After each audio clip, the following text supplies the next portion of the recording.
아이패드를 구매하면 한 번쯤 구매 유혹을 느끼게 되는 매직 키보드, 대체품은 없을지 고민하게 되는데요. 구조독 2종 보여드릴게요.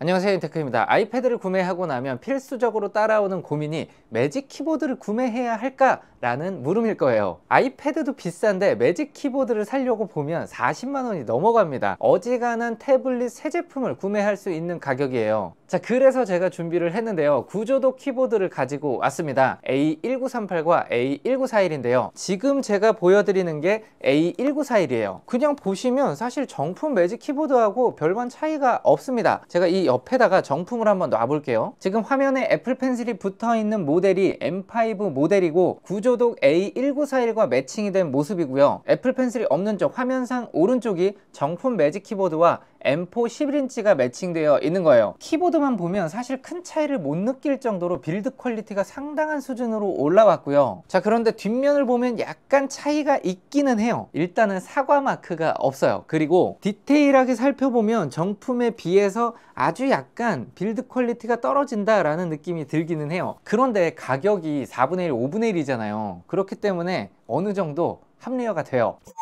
자, 그러면 A1938과 1941을 비교를 해 드릴게요. A1938은 힌지 부분에 충전 단자가 들어 있고요. A1941은 하판에 충전 단자가 들어 있습니다. A1938이 사용하면서 뒤로 이렇게 쉽게 젖혀지는 부분을 개선하기 위해서 나왔다고 하는데, 저는 개인적으로 1938 사용하면서도 크게 불만이 없었던 게 사용을 하면서 뒤로 넘어진다라는 부분을 저는 크게 느끼지 못했습니다. 자, 그런데 1941은 합판을 조금 더 두껍게 만들었어요. 그러다 보니까 조금 더 안정감이 있기는 해요. 근데 이것 때문에 넘어갈 필요는 없을 정도의 차이라서 1938을 사용하시는 분들께서 1941로 넘어갈 필요는 없을 것 같아요. 두 가지 모델의 가장 큰 차이가 사실은 합판 두께면서 무게란 말이에요. 무게를 한번 측정을 해 드릴게요. 자, 1938은 582.9g, 1941은 629.9g. 확실히 차이가 납니다. 손으로 들어보더라도 이 차이가 좀 느껴져요. 정품 매직 키보드는 580.1g.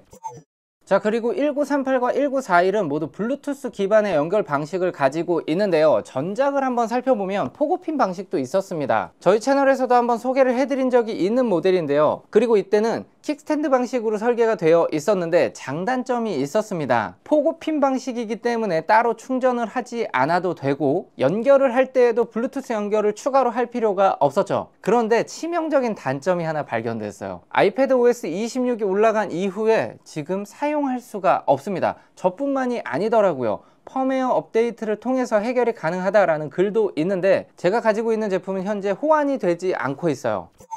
이 제품 이외에도 포고핀 방식으로 연결해서 충전을 지원하는 스탠드 등도 아이패드 OS가 업데이트 되면서 오동작을 일으키는 경우가 간혹 있더라고요. 그래서 제 결론으로는 서드파티 액세서리를 사용할 때는 그냥 속 편하게 블루투스 방식을 지원하는 걸 사용하시는 게 좋을 것 같아요. 블루투스 방식을 사용하더라도 타자를 칠 때는 사실 딜레이를 거의 느낄 수 없고요. 트랙패드의 경우에는 포고핀 방식이나 블루투스 방식이나 정품의 빠릿함은 내주지 못하기 때문에 어차피 부족한 건 마찬가지예요. 자, 그리고 자세히 보시면 백라이트도 지원을 합니다. 펑션 키를 통해서 색상도 바꿀 수가 있고요. 밝기 조절도 하실 수가 있어요. 상단에 있는 기능 키도 잘 동작하기 때문에 사용하기에 편리했고요. 그리고 한 가지 꼭 설정해 주셔야 될 부분이 있는데요. 트랙패드에 관련된 설정을 하나 바꿔 주셔야 돼요. 일반에 들어오시면 아래쪽에 트랙패드가 있습니다. 탭하여 클릭하기를 꼭 설정을 해 주셔야 돼요. 한번 눌렀을 때 터치를 해서 실행을 할 수가 있어요.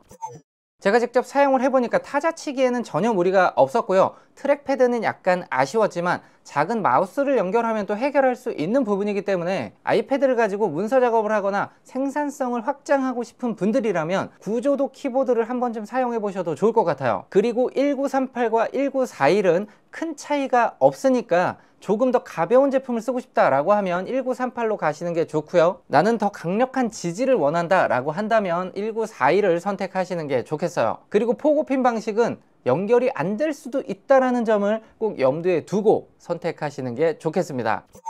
네, 오늘은 구조독 키보드 2종을 보여드렸는데요. 오늘 영상도 댓글로 주신 의견을 바탕으로 만들어 본 영상입니다. 앞으로도 여러분들께서 궁금해하시는 부분들을 해결할 수 있는 영상 많이 만들어 보도록 할 테니까 구독 한 번씩 부탁드리겠습니다. 감사합니다.